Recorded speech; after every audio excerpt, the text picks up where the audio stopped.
Tanda-tanda jika kiamat sudah dekat. Lalu kapan akan terjadi hari kiamat? Jawaban yang tepat mengenai pertanyaan tadi adalah wallahu a'lam atau hanya Allah Subhanahu wa Ta'ala yang mengetahuinya. Akan tetapi ada beberapa teks yang bersumber dari Rasulullah SAW mengenai ciri-ciri dan tanda-tanda akan terjadinya kiamat kubro atau kiamat besar yang sudah sangat dekat dengan sekarang.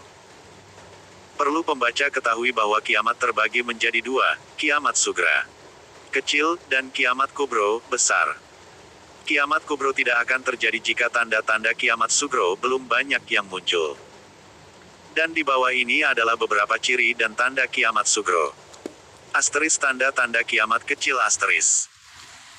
Di antara tanda-tanda kiamat kecil ialah terjadi banyak fitnah, pembunuhan merajalela, manusia di zaman itu suka berbuat keji dan kemungkaran seperti zina, bermabuk-mabukan, judi, mereka tidak malu berbuat keji bahkan bangga jika perbuatannya itu dilakukan secara terang-terangan. Sehingga, orang yang berpegang teguh pada agamanya diumpamakan seperti menggenggam bara api di tangannya. Selain itu tanda-tanda kiamat kecil adalah dicabutnya ilmu agama. Jumlah wanita melebihi jumlah pria, banyak orang yang suka memakai sutera dan perabotan dari emas, munculnya para dai yang menyesatkan, para pemimpin yang menyimpang, amanat disia-siakan dengan diserahkan kepada orang yang bukan berpengalaman. Demikian pula, di zaman itu akan jarang turun hujan, sering terjadi bencana, gempa, banjir, gunung meletus. Harga-harga barang akan naik tajam, kaum perempuan keluar dengan berpakaian tapi pada hakikat tidak menutupi tubuhnya. Tanda-tanda kiamat kecil yang lain ialah terjadi perang antara Yahudi dan Islam. Akhirnya kaum muslimin membunuh mereka sampai akhirnya orang-orang Yahudi bersembunyi di balik batu dan pepohonan. Lalu pohon atau batu tersebut berbicara, "Wahai orang muslim, wahai hamba Allah. Ini orang Yahudi di belakangku. Kemari, bunuh dia, kecuali pohon garkat, karena sesungguhnya pohon garkat termasuk pohon orang Yahudi." Di masa itu waktu akan berjalan sangat cepat, sehingga setahun seperti sebulan. Sebulan seakan-akan hanya 1 jam, dan 1 jam hanya seperti bara api yang membakar dengan cepat. Dan di antara tanda-tanda kiamat kecil yang lain adalah banyak orang yang menyia-nyiakan sholat. Menuruti hawa nafsunya sendiri, orang pembohong dibenarkan dan diikuti, orang jujur dianggap pendusta, orang yang suka berkhianat dianggap dapat dipercaya, orang yang bisa dipercaya dianggap berkhianat. Al-Quran akan hilang. Yang tersisa hanyalah tulisannya akan tetapi tidak banyak yang membaca dan mengamalkannya. Tanda-tanda kiamat besar. Diriwayatkan dari sahabat Hudzaifah bin Usaid Al-Ghifari, ia berkata, Rasulullah SAW memperhatikan kami sewaktu kami sedang berbincang. Beliau bertanya, apa yang sedang kalian perbincangkan? Mereka menjawab, kami berbincang tentang hari kiamat. Beliau bersabda, sesungguhnya kiamat tidak akan terjadi sehingga kamu melihat 10 tanda. Lalu beliau menyebut asap, Dajjal, binatang, terbitnya matahari dari tempat tenggelamnya barat, turunnya Nabi Isa, Yajuj dan Majuj, 3 longsor besar, longsor di timur, longsor di barat, dan longsor di semenanjung Arab. Yang terakhir adalah keluarnya api yang keluar dari Yaman yang akan menggiring manusia ke tempat mahsyar mereka. Hari Muslim. Munculnya Dajjal. Dajjal adalah seorang manusia dari anak cucu Nabi Adam. Dia akan muncul di akhir zaman dan akan mengaku sebagai Tuhan. Dia keluar dari timur dari Khurasan, sekarang Iran. Lalu ia berjalan di muka bumi. Ia tidak akan meninggalkan satu negeri kecuali ia memasukinya, kecuali Masjidil Aqsa, Tursina, Makkah dan Madinah, ia tidak bisa memasukinya karena para malaikat menjaganya. Munculnya Dajjal adalah fitnah yang sangat besar bagi kaum muslimin. Dalam sebuah hadits sahih dikatakan bahwa bersamanya ada surga dan neraka. Nerakanya adalah surga dan surganya adalah neraka. Dan sesungguhnya bersamanya ada gunung roti, sungai air. Dia mampu menyuruh langit untuk menurunkan hujan, maka turunlah hujan. Menyuruh bumi untuk menumbuhkan tumbuhan, maka tumbuhlah tumbuhan. Perbendaharaan bumi mengikutinya. Dia bisa melewati bumi dengan sangat cepat. Dajjal akan menetap di bumi selama 40 hari. Namun satu hari di masa itu bagaikan setahun, kemudian satu hari selanjutnya seperti 1 bulan, satu hari setelahnya seperti 1 Jumat, dan setelahnya akan seperti hari-hari biasa. Lalu ia akan dibunuh oleh Sayyidina Isa bin Maryam di sisi pintu Lut di Palestina. Ciri-ciri Dajjal. Junjungan kita Nabi Muhammad SAW menjelaskan kepada kita mengenai sifat-sifatnya agar kita berhati-hati dari fitnahnya. Beliau menerangkan bahwa Dajjal adalah seorang laki-laki, muda, berkulit merah, buta sebelah matanya, tidak punya anak, tertulis di antara kedua matanya. Kafir, yang bisa dibaca setiap muslim. Dari Ubadah bin Somit ia berkata, Rasulullah SAW bersabda, sesungguhnya Dajjal adalah seorang laki-laki pendek, berkaki bengkok, keriting, buta sebelah mata, terhapus mata, tidak menonjol dan tidak bermata cekung. Jika disamarkan kepadamu, maka ketahuilah bahwa Tuhanmu Subhanahu wa Ta'ala tidak buta sebelah matanya. Hari Ahmad. Beliau bersabda, selain Dajjal yang lebih saya khawatirkan atas diri kalian. Apabila dia muncul sedangkan saya masih ada di antara kalian, maka sayalah yang akan mematahkan hujahnya untuk membela kalian. Apabila dia muncul dan saya sudah tidak ada di antara kalian, maka tiap-tiap orang membela dirinya sendiri. Allah yang menggantikan diriku atas setiap orang muslim. Dajjal adalah pemuda yang berambut keriting, matanya sayu, seakan-akan saya menyamakannya dengan Abdul Uzza bin Katan, seseorang yang binasa pada masa jahiliyah. Barang siapa bertemu dengannya, maka bacakan kepadanya bagian pembukaan surat Al-Kahfi. Dia muncul di daerah antara Syria dan Irak. Dia membuat banyak kerusakan di kanan dan di kiri. Wahai hamba-hamba Allah, tetaplah pada keimanan dan janganlah melenceng darinya. Kami bertanya, wahai Rasulullah, berapa lama dia berada di muka bumi? Beliau Shallallahu alaihi wasallam menjawab, 40 hari. Yang sehari bagaikan setahun, sehari lagi bagaikan sebulan, dan sehari lagi bagaikan sepekan. Sedangkan hari-hari lainnya seperti hari-hari biasa. Kami kembali bertanya, wahai Rasulullah, pada sehari yang bagaikan setahun, cukupkah bagi kami melakukan salat untuk sehari dalam hari tersebut? Beliau Shallallahu alaihi wasallam menjawab, tidak. Perkirakanlah kadar waktunya. Kami bertanya lagi, wahai Rasulullah, seperti apakah kecepatan Dajjal di bumi? Beliau Shallallahu alaihi wasallam menjawab, bagaikan mendung yang ditiup angin. Dia mendatangi suatu kaum, lalu dia mengajak kaum tersebut, kemudian mereka beriman kepadanya dan menerimanya. Lantas, dia memerintahkan langit untuk menurunkan hujan, maka langit pun menurunkan hujan. Dia memerintahkan bumi untuk mengeluarkan tanaman, lantas bumi pun menumbuhkan tanamannya, sehingga binatang-binatang ternak mereka kembali di penghujung siang dalam keadaan yang sangat baik, punuknya besar, serta gemuk dan kenyang. Kemudian dia mendatangi kaum lain, lalu dia mengajak kaum tersebut, dan ternyata kaum ini menolaknya, mereka masih teguh dengan ketauhidannya, lantas dia berpaling dari kaum tersebut, lantas mereka mengalami paceklik, tidak ada hujan turun di wilayah mereka. Dan rerumputan menjadi kering. Tidak ada harta apapun di tangan mereka dan mereka berjalan melewati reruntuhan, kemudian Dajjal berkata pada reruntuhan tersebut, keluarkanlah harta pendamanmu. Maka harta pendaman reruntuhan tersebut mengikutinya sebagaimana ratu lebah. Selanjutnya Dajjal memanggil seorang pemuda kekar, lalu dia membelahnya dengan pedang menjadi 2 bagian yang terpisah jauh. Sejauh lemparan, kemudian ia memanggilnya lagi. Lantas potongan tubuh itu menghadap dengan wajah yang berseri-seri sambil tertawa. Dalam kondisi yang demikian, selanjutnya Allah Subhanahu wa Ta'ala mengutus Nabi Isa Al-Masih bin Maryam. Beliau turun di Menara Putih, sebelah timur Damaskus, mengenakan 2 pakaian yang diwarnai seraya. Meletakkan kedua telapak tangannya pada sayap 2 malaikat. Ketika beliau menundukkan kepalanya, keringat bercucuran bagaikan permata. Orang kafir tidak mungkin mencium nafasnya kecuali langsung mati. Nafas beliau sampai sejauh mata memandang.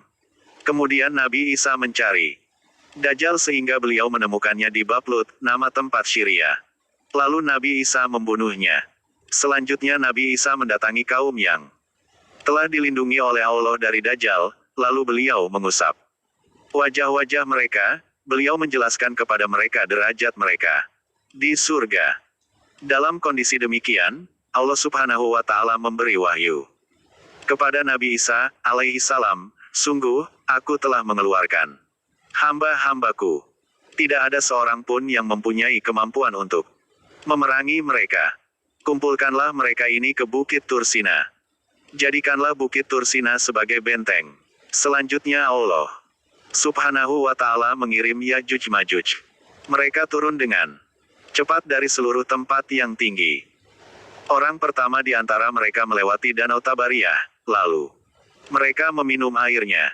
Orang terakhir juga melewatinya, lalu mereka berkata, sungguh, tadi ada di danau ini banyak airnya. Nabi Isa beserta sahabat-sahabatnya semakin kepepet, sehingga kepala sapi bagi salah seorang di antara mereka lebih baik daripada 100 dinar bagi kalian semua hari ini, lantaran mereka sangat membutuhkan makanan. Kemudian Nabi Isa beserta sahabat-sahabatnya berdoa kepada Allah Subhanahu wa Ta'ala. Mereka memohon kepada Allah Subhanahu wa Ta'ala agar gangguan Yajuj Majuj segera dihilangkan, lalu Allah mengirim cacing di dalam hidung unta dan kambing pada leher-leher mereka. Lantas mereka pun mati sekaligus. Kemudian Nabi Isa alaihissalam beserta sahabat-sahabatnya turun ke bumi. Ternyata mereka tidak menemukan tempat sejengkal pun di muka bumi kecuali dipenuhi oleh bau busuk. Lantas Nabi Isa beserta sahabat-sahabatnya memohon kepada Allah Subhanahu wa Ta'ala. Kemudian Allah mengirimkan burung-burung semisal leher unta. Burung-burung itu membawa bangkai Yajuj Majuj lalu dilemparkan sesuai kehendak Allah Subhanahu wa Ta'ala. Kemudian Allah Subhanahu wa Ta'ala mengirimkan hujan yang tidak dapat ditahan oleh tanah keras dan gandum.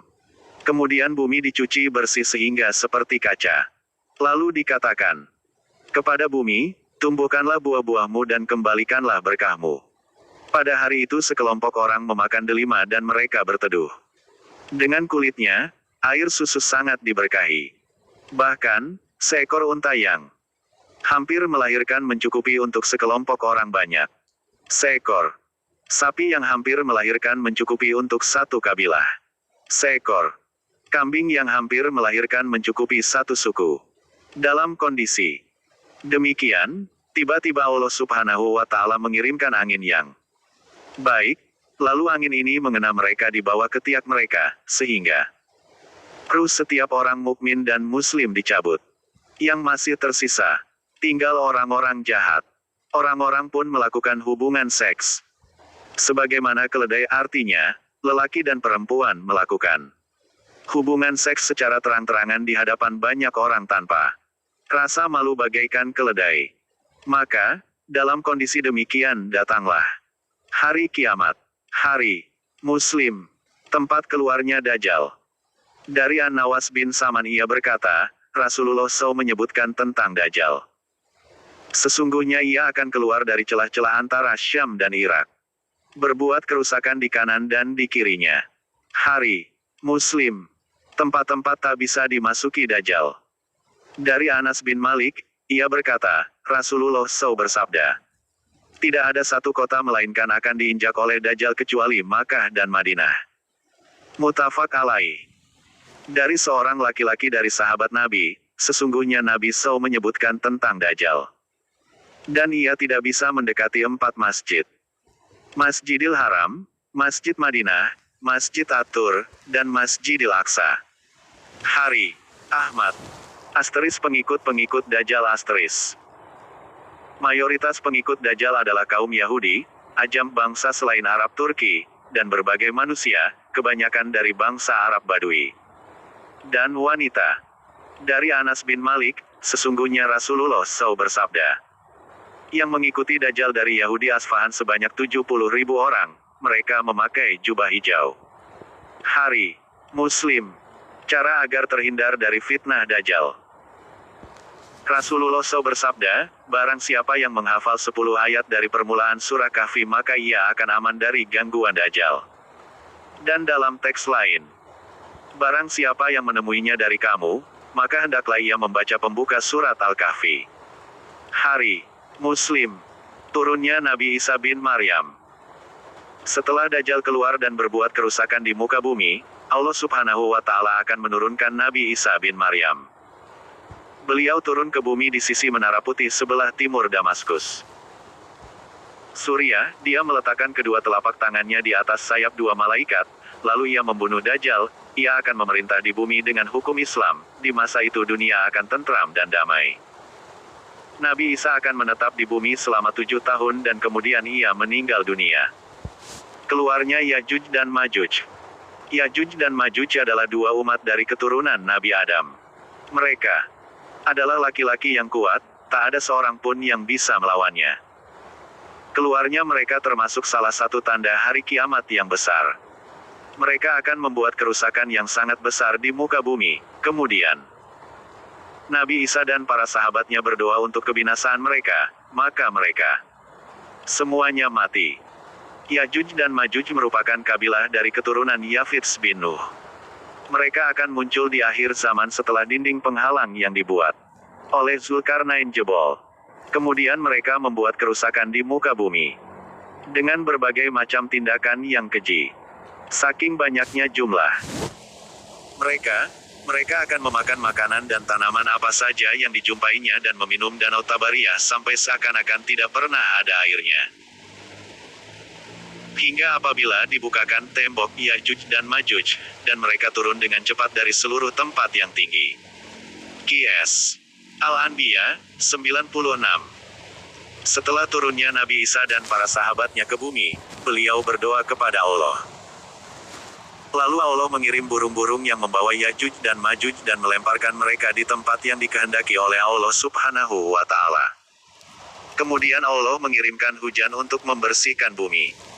Lalu turunlah berkah di muka bumi, nampaklah sayuran dan buah-buahan, dan terasa berkah pada tumbuhan dan hewan.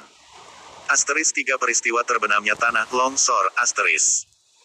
Termasuk di antara tanda kiamat besar adalah terjadinya longsor besar. Yaitu longsor di timur, longsor di barat, dan longsor di semenanjung Arab. Dari Abu Hurairah, sesungguhnya Rasulullah SAW bersabda, tidak akan terjadi hari kiamat sehingga terbit matahari dari sebelah barat. Apabila matahari telah terbit dari sebelah barat maka semua manusia akan beriman pada hari itu.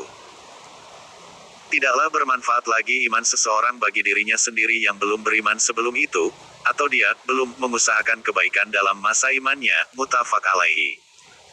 Dari Abdullah bin Amr ia berkata, aku mendengar Rasulullah SAW bersabda, sesungguhnya pertama-tama tanda hari kiamat yang keluar adalah terbitnya matahari dari sebelah barat dan keluarnya binatang kepada manusia pada waktu duha.